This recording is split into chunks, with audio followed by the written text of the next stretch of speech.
नमस्कार मंडळी, मी भाग्यदा. उद्या या कृष्णाबाई उत्सवाचा शेवटचा दिवस म्हणजे उद्या देवीचा छबिना निघणार आहे. तर आज ललिताचं कीर्तन आहे. पूर्वी हे ललिताचं कीर्तन मध्यरात्रीपासून ते पहाटेपर्यंत चालू असायचं आणि ललित रागामध्ये देवीची केलेली आराधना म्हणजे ललिताचं कीर्तन. हे शांत, मधुर आणि भक्तिपूर्ण असं होतं. तर आज आपणही या ललिताच्या कीर्तनाचा अनुभव घेऊयात. जेवणासाठी काय मागावं?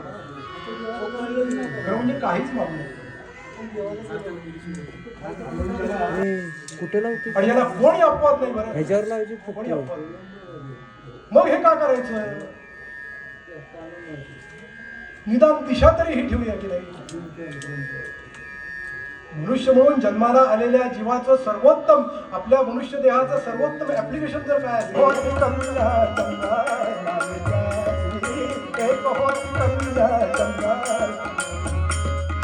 लावण्य रतीसी दूरलो, लावण्य रतीसी दूरलो, लावण्य रतीसी, लावण्य रतीसी, लावण्य रतीसी. या ललिताच्या कीर्तनानंतर इथे दीपोत्सव साजरा केला जातो. त्याआधी देवीची प्रार्थना केली जाते की हे आई, आम्ही आमच्या परीने तुझी सेवा केली आहे. यात काही उणीव राहिली असल्यास पदरात घे.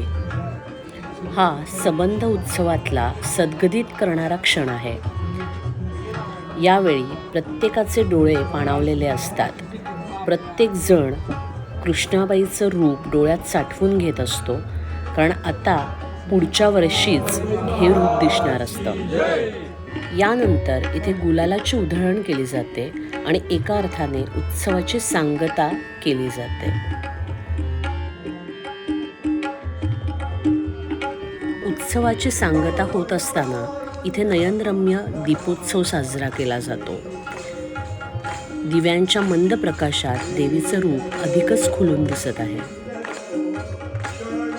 तुम्ही पण या शांत वातावरणात देवीचे रूप मनात साठवून घ्या. तर बोला कृष्णाबाई महाराज की जय.